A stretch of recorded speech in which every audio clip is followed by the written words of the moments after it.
বজাৰ সমগ্ৰ ৰাজ্যৰ সমান্তৰালভাৱে চাপৰত বিগত বৰ্ষসমূহৰ দৰে এইবাৰৰ ভিন্ন প্ৰান্তত উদযাপন কৰা হৈছে বিশ্বকৰ্মা পূজা।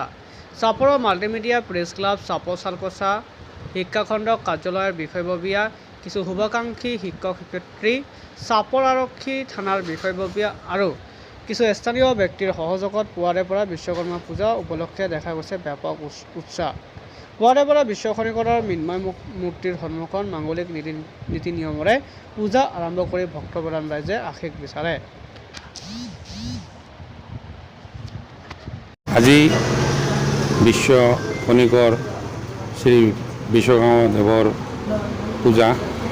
আমি আৰম্ভণিতে সমূহ চাপৰবাসী ৰাইজক এই পূজা স্থলীৰ পৰা আমি শুভেচ্ছা জ্ঞাপন কৰিছোঁ।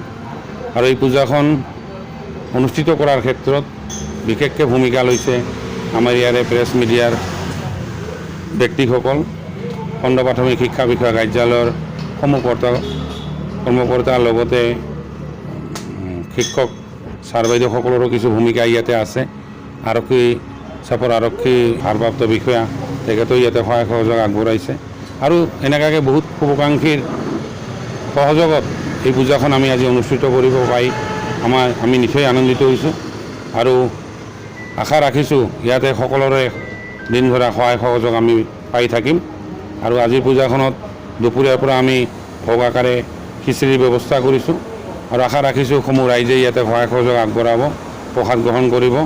সন্ধিয়া বিশেষকৈ সাংস্কৃতিক সন্ধিয়া এখন অনুষ্ঠিত কৰা হৈছে। তাতে কৰবী কাশ্যপক আমি গুৱাহাটীৰ পৰা আমন্ত্ৰিত কৰিছোঁ। তেখেতে ঠিক সন্ধিয়া 7-8 বজাৰ লগে লগে তেখেতৰ সাংস্কৃতিক সন্ধিয়াৰ অনুষ্ঠান আৰম্ভ কৰিব। গতিকে এই চেগতে আমি সমূহ চাপৰবাসী ৰাইজক এই অনুষ্ঠানত আহি পেলাই সাংস্কৃতিক সন্ধিয়া উপভোগ কৰাৰ কাৰণে আমি আহ্বান জনাইছোঁ।